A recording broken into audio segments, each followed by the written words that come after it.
Oi, gente, graça e paz, tudo bem com vocês? Que bom estarmos juntos mais uma semana do nosso estudo bíblico, semana 8 do nosso circuito bíblico, e é bom demais estar com você estudando a Bíblia na nossa jornada de um ano, estudando toda a Bíblia.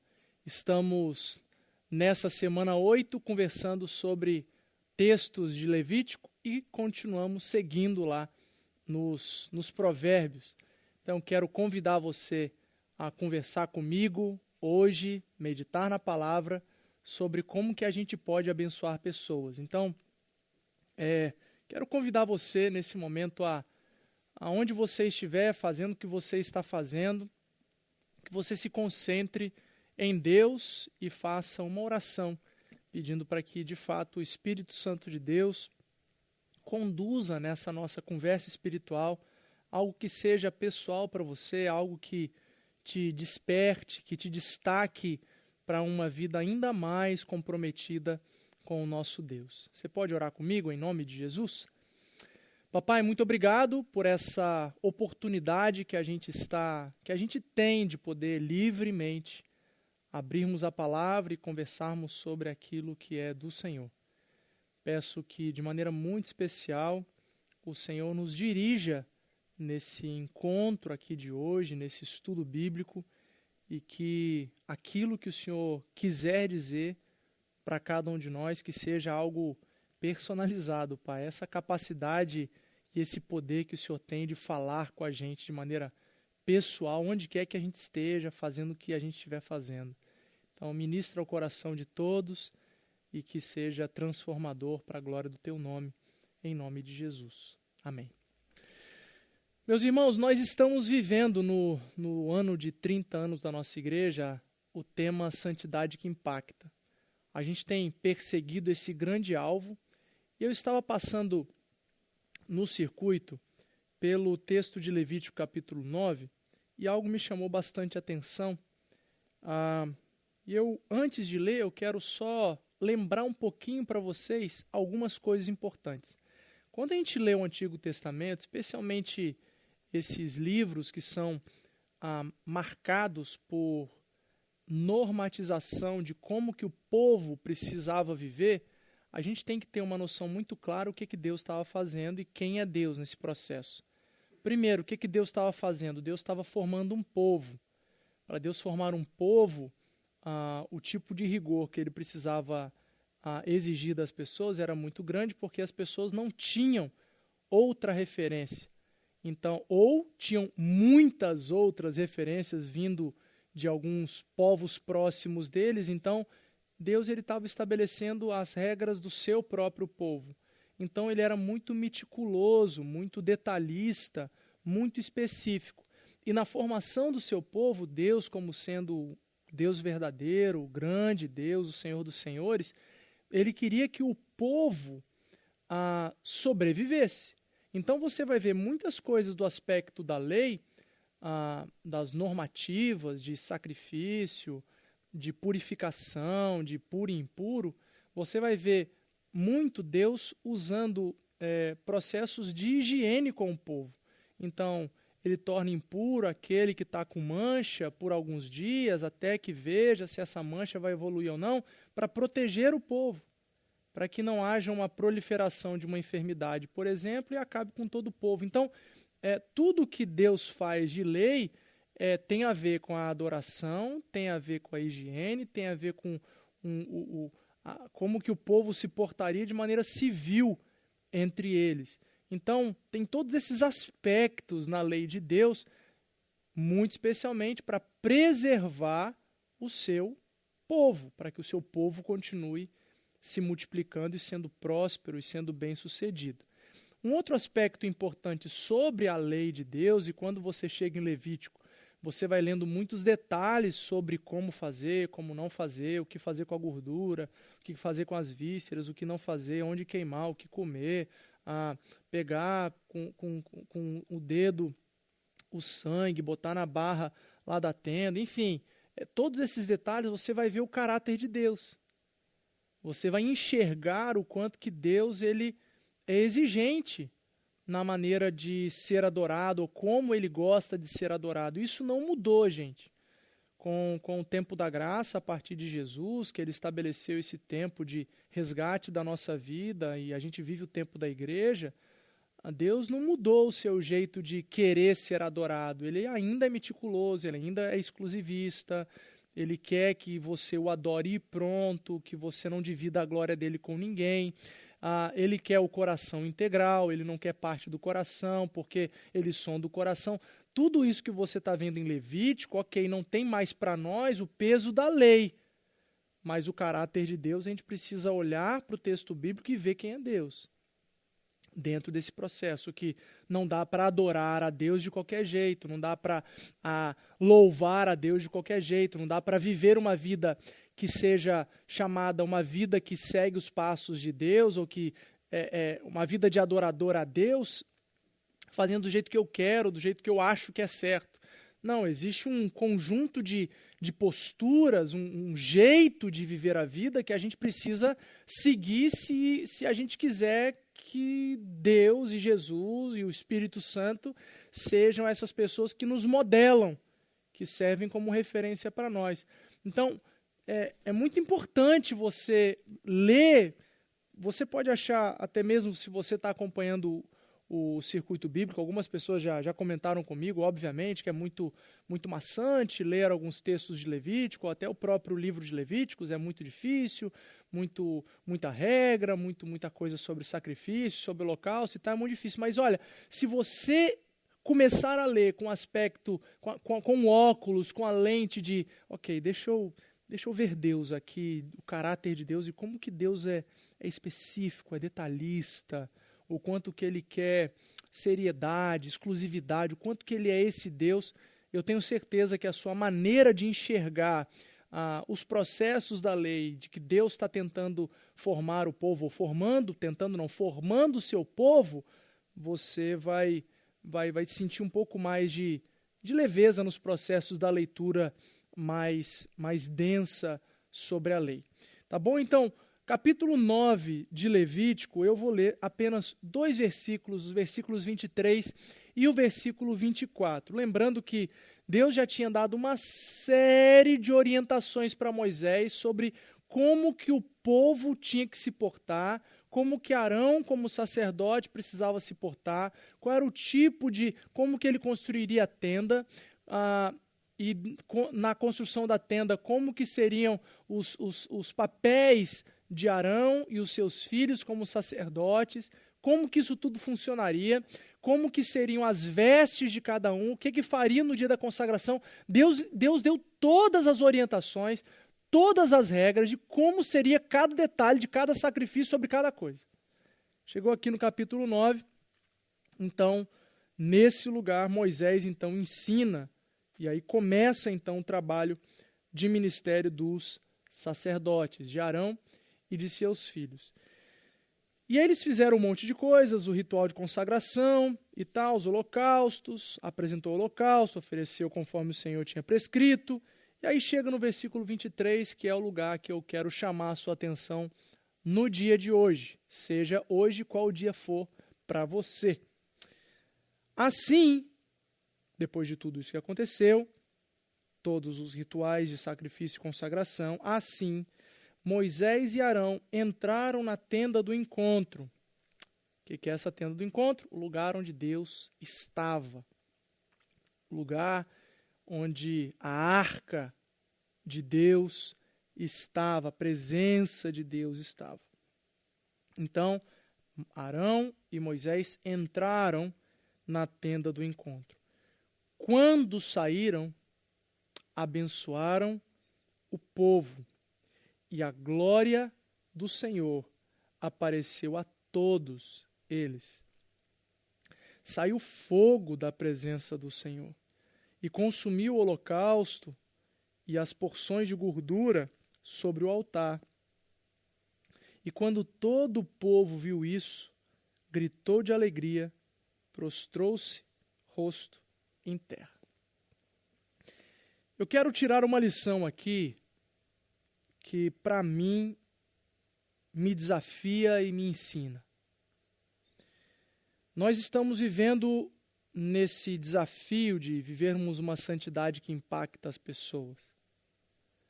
Mas a primeira coisa que eu preciso dizer para você é que não adianta você querer impactar o mundo com a santidade baseada na força do seu braço, baseado naquilo que você entende que é santidade, baseado naquilo que você acha que é bom. Na sua honestidade, na sua conduta correta, na sua maneira de, sei lá, o quanto que você é legal, o quanto que você é bom para fazer as coisas. Não adianta.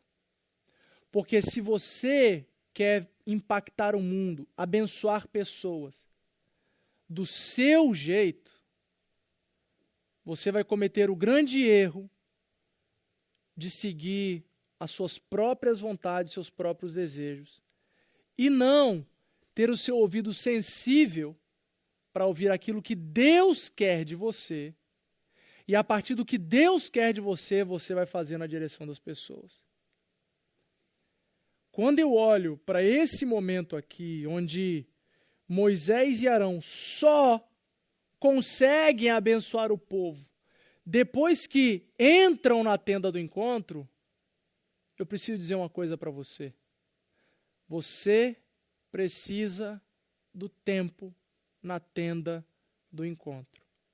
Para que depois do tempo na tenda com o seu Deus, investindo com o seu Deus em relacionamento, você então possa ter autoridade, força, do que falar, do que abençoar, para sair de lá então, encarar as pessoas e poder então distribuir da bênção de Deus aquilo que você acabou de receber na tenda do encontro.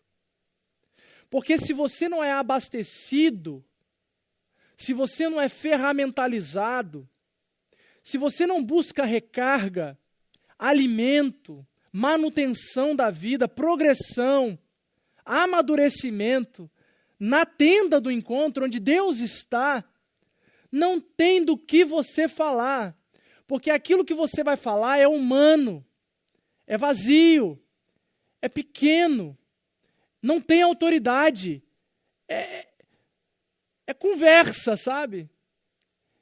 E olha, eu preciso te dar uma outra notícia. As pessoas sabem quando a gente não tem tempo de tenda. Porque quem dá autoridade na nossa fala, na nossa postura, na nossa vida, não é a face, não é a minha roupa, não é a minha postura, correta até, bonita, aprovada. Que dá autoridade ao Espírito de Deus. E este só é fortalecido na tenda, no tempo de tenda, no tempo investido em Deus. Para você ficar lá na tenda, quietinho, conversando com Deus e ouvindo Deus, na presença de Deus. Você vai ver em Levítico vários mandamentos dizendo: não saiam da tenda. Fiquem 7 dias, que é o tempo da consagração. Fiquem 7 dias, que é o tempo da ordenação. Não saiam da tenda para que não morram. Não saiam na porta da tenda para que não morram. Não saiam. Gente, eu quero dizer um negócio para você. Para você abençoar pessoas, não saia da tenda. Quando você for sair da tenda, quando você for sair da presença, saia ali da porta da tenda, abençoa o povo e volta. E aí sai de novo, abençoa o povo e volta. Graças a Deus que, por causa de Jesus, hoje a gente não precisa ter a tenda como um lugar físico. A tenda agora anda com a gente. A tenda agora vive dentro do nosso coração, porque o Senhor é grande demais, Ele não pode habitar em templos feitos por mãos humanas. Ele é majestoso, Ele é grandioso, Ele é poderoso demais. Então, quando eu falo vai para a tenda, se volte para Deus. Se volte para Deus. Porque o risco que a gente tem como cristãos, pessoas de igreja, pessoas que vivem rotina de igreja, é começar a trabalhar tanto em nome de Deus e para Deus, que a gente já se perdeu do Deus que supostamente pediu para a gente fazer o que a gente está fazendo. A gente já está fazendo por causa da agenda. A gente já não pergunta para Deus algumas coisas muito importantes, por exemplo, por que eu estou fazendo o que eu estou fazendo desde que eu estou fazendo. A gente está no automático, servindo no automático, trabalhando no automático, fazendo tudo no automático, porque a gente não está tendo tempo com a tenda, na tenda. Desse jeito, mesmo que você seja lindo e maravilhoso, linda e maravilhosa, incrível, um servo que toda a igreja ou todas as igrejas ficam assim para você, uau, que fera esse aí, esse é top, esse é bom. Você não está abençoando ninguém. Porque a gente só tem condições de abençoar o povo, as pessoas, se a gente primeiro vai para a tenda. E aí na tenda a gente fica. E aí eu vou te falar um negócio, é na tenda que o pau quebra, irmão. É na tenda que a gente é constrangido. É na tenda que a gente parece que o espelho é colocado na nossa frente e a gente de verdade se olha. Sabe por que a gente tem uma agenda tão cheia? E porque a gente escolheu esse lugar? Não é por causa do dinheiro necessariamente, não. Porque a gente não quer tempo de parar para pensar na vida. A gente não quer ter tempo para olhar para dentro. E aí qualquer tempinho que a gente para, a gente vai fazer alguma coisa. Vai pegar no telefone para entrar no mundo perdido das redes sociais, que é aquele buraco sem fundo, que a gente entra e passa horas. Ou vai para aqueles joguinhos de telefone, ou vai para os joguinhos de computador, jogos de console. A gente vai para maratona de séries, porque a gente não quer parar para pensar. E na tenda, a gente é obrigado a se olhar. É na tenda que a gente tem condições de chorar de verdade. Não é no culto. Não é no culto. Mesmo que a gente chore no culto, não é no culto, é lá na tenda. É na tenda que a gente é constrangido com o nosso pecado e a gente pede perdão para Deus. É na tenda que a gente se alimenta e quando sai de lá a gente tem força para abençoar alguém.